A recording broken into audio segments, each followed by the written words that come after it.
നമസ്കാരം. മലയാളി വാർത്ത ഇൻസൈഡിലേക്ക് സ്വാഗതം. പുരി ജഗന്നാഥ ക്ഷേത്രത്തിലെ രഥയാത്രയ്ക്കിടെയുണ്ടായ തിക്കിലും തിരക്കിലും പെട്ട് 3 മരണം. 50ഓളം പേർക്ക് പരിക്കേറ്റിട്ടുണ്ട്. വിഗ്രഹങ്ങളുമായി എത്തിയ രഥങ്ങൾ ശ്രീ ഗുഡിംച ക്ഷേത്രത്തിന് സമീപത്തെത്തിയപ്പോഴാണ് അപകടം ഉണ്ടായത്. തിക്കും തിരക്കും നിയന്ത്രിക്കുന്നതിൽ അധികൃതർ വേണ്ട നടപടി സ്വീകരിച്ചിട്ടില്ല എന്നാണ് തീർത്ഥാടകർ ആരോപിക്കുന്നത്. പ്രേമകാന്ത മൊഹന്തി 80 വയസ്സ്, ബസന്തി സാഹു 36, പ്രഭാതി ദാസ് 42 എന്നിവരാണ് മരിച്ചതെന്ന് അധികൃതർ അറിയിച്ചു. അപകടത്തിൽ അനുശോചനം രേഖപ്പെടുത്തിയ ഒഡീഷ നിയമമന്ത്രി പൃഥ്വിരാജ് ഹരിചന്ദൻ ഉന്നതതല അന്വേഷണത്തിന് ഉത്തരവിട്ടിട്ടുണ്ട്. ഇന്ന് പുലർച്ചെയോടെയാണ് സംഭവം ഉണ്ടായത്. വിവിധ രഥങ്ങൾ എഴുന്നള്ളവേ വൻ തിക്കും തിരക്കും ഉണ്ടാവുകയായിരുന്നു. ശ്രീ ഗുഡിംച ക്ഷേത്രത്തിന് സമീപമായിരുന്നു അപകടം. 3 പേരും സംഭവസ്ഥലത്ത് വെച്ചു തന്നെ മരിച്ചതായാണ് വിവരം. സ്ഥലത്ത് ജനത്തിരക്ക് ഒഴിവാക്കാൻ പോലീസ് ആവശ്യമായ ക്രമീകരണങ്ങൾ ഒരുക്കിയിരുന്നിട്ടില്ല എന്ന് പ്രാദേശിക മാധ്യമങ്ങൾ റിപ്പോർട്ട് ചെയ്യുന്നു. പരിക്കേറ്റവരിൽ ഏതാനും പേരുടെ നില ഗുരുതരമാണെന്നാണ് വിവരം. വെളുപ്പിന് 4:30യോടെയാണ് വിഗ്രഹങ്ങൾ വഹിച്ചിട്ടുള്ള രഥങ്ങൾ ശ്രീ ഗുഡിംച ക്ഷേത്രത്തിന് സമീപം എത്തിയത്. വിഗ്രഹങ്ങൾ കാണാനായി ആയിരക്കണക്കിന് ഭക്തർ ക്ഷേത്രത്തിനു മുന്നിൽ തടിച്ചുകൂടിയിരുന്നു. രഥത്തിനടുത്തേക്ക് പെട്ടെന്ന് ആൾക്കൂട്ടം എത്തിയത് നിയന്ത്രിക്കാനാകാഞ്ഞതിനാലാണ് അപകടത്തിന് കാരണമായത് എന്നാണ് പറയുന്നത്.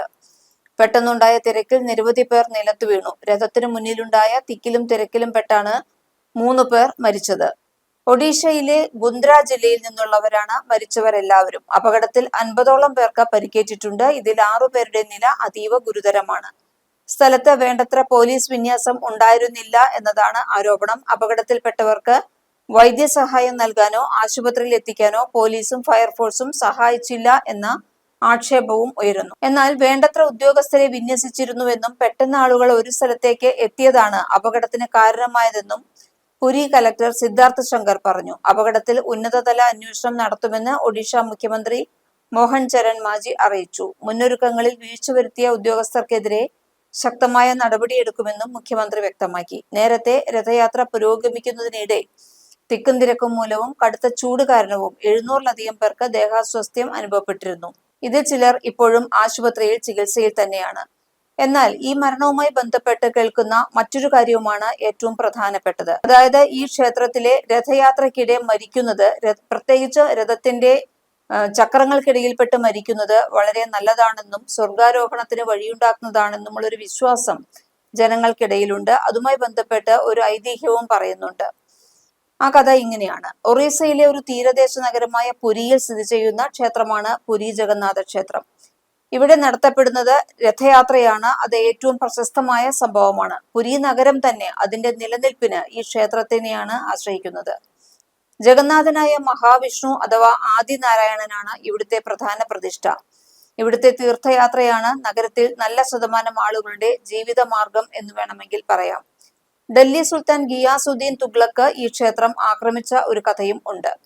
12ാം നൂറ്റാണ്ടിൽ ഗംഗാ സാമ്രാജ്യത്തിലെ പ്രധാന ഭരണാധികാരികളിൽ ഒരാളായ അനന്തവർമ്മനാണ് പുരിയിൽ പുരുഷോത്തമ ജഗന്നാഥന്റെ പേരിൽ ഒരു ക്ഷേത്രം പണിയാൻ തീരുമാനിക്കുന്നത്. 13ാം നൂറ്റാണ്ടിന്റെ ആദ്യത്തോടെ ക്ഷേത്രം പണിതീർന്നു. 1230-ൽ രാജാവായിരുന്ന അനംഗഭീമൻ 3ാം സാമ്രാജ്യം ദേവന്റെ പേരിൽ സമർപ്പിക്കുകയും താൻ ദേവന്റെ ദാസനാണെന്ന് പ്രഖ്യാപിക്കുകയും ചെയ്തു. ഒരു തീർത്ഥാടന കേന്ദ്രം എന്ന നിലയിൽ പ്രശസ്തിയാർജിച്ച ക്ഷേത്രത്തിന്റെ സാമൂഹിക രാഷ്ട്രീയ കാര്യങ്ങളിലുള്ള പ്രസക്തിയും കാലക്രമേണ വർദ്ധിച്ചു വന്നു. മുഗളർ, മറാഠകൾ, ഇംഗ്ലീഷ് ഈസ്റ്റ് ഇന്ത്യ കമ്പനി എന്നിങ്ങനെ ഒറീസ പിന്നീട് പിടിച്ചടക്കിയ എല്ലാവരും ക്ഷേത്രത്തിന് മേലുള്ള നിയന്ത്രണവും ആർജിക്കാൻ പരിശ്രമിച്ചിരുന്നു. തങ്ങളുടെ ഭരണം തദ്ദേശീയർ അംഗീകരിക്കുന്നതിന് ഇതൊരു ആവശ്യമാണെന്നാണ് അവർ കരുതിയത്. മധ്യഭാഗത്ത് വലിയ ഒരു ഗോപുരത്തോടു കൂടിയാണ് ഈ ക്ഷേത്രം പണിതിരിക്കുന്നത്. ഈ ഗോപുരത്തിന് മുകളിലായി ഒരു ചക്രവും സ്ഥാപിച്ചിട്ടുണ്ട്. വിഷ്ണുവിന്റെ സുദർശന ചക്രമായാണ് വിശ്വാസികൾ ഈ ചക്രത്തെ കണക്കാക്കുന്നത്. വെള്ള പൂശിയിരിക്കുന്നതിനാൽ ഇതിനെ വെളുത്ത ഗോപുരമെന്നും പുരി നിവാസികൾ വിളിക്കുന്നു. സാധാരണ ഹിന്ദു ക്ഷേത്രങ്ങളിൽ കാണപ്പെടാറുള്ളതുപോലെ 4 മണ്ഡപങ്ങളാണ് ഈ ക്ഷേത്രത്തിനും ഉള്ളത്. വിഗ്രഹങ്ങൾ സ്ഥാപിച്ചിട്ടുള്ള ഗർഭഗൃഹം, ഭക്തർക്ക് പ്രാർത്ഥിക്കുന്നതിനും മറ്റു ചടങ്ങുകൾക്കുമായുള്ള മണ്ഡപം, നൃത്തങ്ങൾക്കായുള്ള തൂണുകൾ കൊണ്ടുള്ള നൃത്തമണ്ഡപം, കാഴ്ചക്കാർക്കുള്ള മണ്ഡപം എന്നിവയാണ് അവ. ക്ഷേത്രത്തിലെ പ്രവേശനം ഹിന്ദുക്കൾക്ക് മാത്രമായി പരിമിതപ്പെടുത്തിയിട്ടുണ്ട്. മരത്തിൽ തീർത്തതിനാൽ ഈ വിഗ്രഹങ്ങൾ ഇടയ്ക്കിടെ പുനർനിർമ്മിക്കേണ്ടതുണ്ട്. ദൈവിക വെളിപ്പാട് കിട്ടുമ്പോഴാണത്രേ ഇവ പുനർനിർമ്മിക്കുന്നത്. അങ്ങനെ 12ഓ 24ഓ വർഷം കൂടുമ്പോഴാണ് ചിലപ്പോൾ ഈ തടി കൊണ്ടുള്ള വിഗ്രഹങ്ങൾ പുനർനിർമ്മിച്ചു വരുന്നത്. രഥോത്സവം അഥവാ ജഗന്നാഥോത്സവം ഇവിടുത്തെ തദ്ദേശീയ ഉത്സവമാണ്. എങ്കിലും ഏതാണ്ട് 8 ലക്ഷത്തോളം പേർ ആളുകൾ ഇവിടെ എത്തി ഈ ഉത്സവത്തിൽ പങ്കെടുക്കാറുണ്ട്.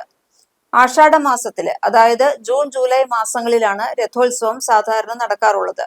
ഇന്ത്യയുടെ എല്ലാ ഭാഗങ്ങളിൽ നിന്നുള്ള ജനങ്ങളും സന്യാസികളുമെല്ലാം ഈ ആഘോഷത്തിൽ പങ്കെടുക്കാൻ എത്താറുണ്ട്. ഈ ഉത്സവത്തിന്റെ പ്രധാന ചടങ്ങാണ് രഥയാത്ര. ക്ഷേത്രത്തിലെ വിഗ്രഹങ്ങളെ വലിയ രഥങ്ങളിലേറ്റി ക്ഷേത്രത്തിൽ നിന്ന് ഏതാണ്ട് 2 മൈൽ ദൂരെയുള്ള ഗുണ്ടിച്ചബാരി എന്ന സ്ഥലത്തേക്ക് കൊണ്ടുപോകുന്നു. ഒരാഴ്ചയ്ക്ക് ശേഷം ഈ വിഗ്രഹങ്ങൾ തിരിച്ച് ക്ഷേത്രത്തിലേക്ക് കൊണ്ടുവരുന്നു. ഇതാണ് രഥയാത്ര എന്നറിയപ്പെടുന്നത്. ഗോകുലത്തിൽ നിന്ന് മധുരയിലേക്കുള്ള കൃഷ്ണന്റെ യാത്രയെ ഓർമ്മിപ്പിക്കുന്ന ഒരു ചടങ്ങാണ് ഈ രഥയാത്ര. ഏതാണ്ട് 50 അടി ഉയരവും 35 അടി വശവുമുള്ള ചതുരാകൃതിയിലുള്ള അടിത്തട്ടുമാണ് കൃഷ്ണവിഗ്രഹം കൊണ്ടുപോകുന്ന രഥത്തിനുള്ളത്. 16 ചക്രങ്ങളുള്ള ഈ രഥത്തിന്റെ ഓരോ ചക്രത്തിനും 7 അടി വ്യാസം കാണും. ആയിരക്കണക്കിന് പേർ ഈ വൻ രഥങ്ങളെ തള്ളുകയും ഇതിനു മുമ്പിൽ ബന്ധിപ്പിച്ചിരിക്കുന്ന കയറുകൾ വലിക്കുന്നതിനായി മത്സരിക്കുകയും ചെയ്യാറുണ്ട്. ഈ 2 മൈൽ ദൂരം യാത്രയ്ക്ക് ചിലപ്പോൾ 2 ദിവസം വരെ നീണ്ടു നിൽക്കാറുണ്ട്. മഴയുള്ള സമയത്ത് രഥചക്രം മണലിൽ താഴ്ന്നു പോകുന്നതിനാൽ യാത്ര കൂടുതൽ ദുഷ്കരമാകും. ഭക്തിയുടെ പേരിൽ ആത്മഹത്യകളും സ്വശരീര പീഡകളും എല്ലാം ഈ യാത്രാവേളകളിൽ അരങ്ങേറാറുണ്ട്. ഈ രഥചക്രത്തിനടിയിൽപ്പെട്ട് മരിക്കുന്നതും മറ്റും പുണ്യമായാണ് വിശ്വാസികൾ കരുതുന്നത്. ഇതിനുവേണ്ടി ആത്മഹത്യ ചെയ്യുന്നവർക്ക് പുറമെ തിരക്കിൽപ്പെട്ട് പലരും അബദ്ധത്തിലും ഈ ചക്രത്തിനടിയിൽ പെടാറുണ്ട്. പുരിയിലെ ക്ഷേത്രത്തെക്കുറിച്ചുള്ള ഒരു ഐതിഹ്യം ഇങ്ങനെയാണ്. ഇന്ദ്രദുമ്നൻ എന്ന രാജാവ് വിഷ്ണുവിനെ തേടി ബ്രാഹ്മണരെ പല ദിക്കുകളിലേക്ക് അയച്ചു. ഒരു ബ്രാഹ്മണന് മുന്നിൽ ജഗന്നാഥൻ അഥവാ വിഷ്ണു ഒരു നീലരത്നത്തിന്റെ രൂപത്തിൽ പ്രത്യക്ഷമായി. സന്തോഷവാനായ ബ്രാഹ്മണൻ ഈ വിവരം രാജാവിനെ അറിയിച്ചു. എന്നാൽ രാജാവ് ഈ സ്ഥലത്തെത്തിയപ്പോഴേക്കും ദൈവത്തെ കാണാനുണ്ടായിരുന്നില്ല. ഇതിൽ അസന്തുഷ്ടനായ രാജാവ് പ്രാർത്ഥനാനിരതനാകുകയും അദ്ദേഹത്തിന് അശരീരി കേൾക്കുകയും ചെയ്തു. വിഷ്ണു അദ്ദേഹത്തിന് മുന്നിൽ നീലക്കല്ലിന്റെ രൂപത്തിലല്ല, മറിച്ച് ചില അടയാളങ്ങളുള്ള മരത്തടിയുടെ രൂപത്തിലാണ് പ്രത്യക്ഷമായത്. അങ്ങനെ വെള്ളപ്പൊക്കത്തിൽ അദ്ദേഹത്തിന് ഈ വിധമുള്ള ഒരു മരത്തടി ലഭിക്കുകയും ഇന്ന് ജഗന്നാഥ ക്ഷേത്രം നിലനിൽക്കുന്ന ഇടത്ത് ഈ തടി കൊണ്ടുവരികയും ചെയ്തു. ഈ തടിയിൽ ജഗന്നാഥന്റെ വിഗ്രഹം തീർക്കുന്നതിനായി ഇന്ദ്രദ്യുമ്നൻ തച്ചന്മാരെ വിളിച്ചു വരുത്തി. എന്നാൽ ഈ തച്ചന്മാരുടെ ഉളികൾക്കൊന്നും തന്നെ ഈ മരത്തടിയെ ചെത്തി ഭേദിക്കാനൊന്നും ആയില്ല.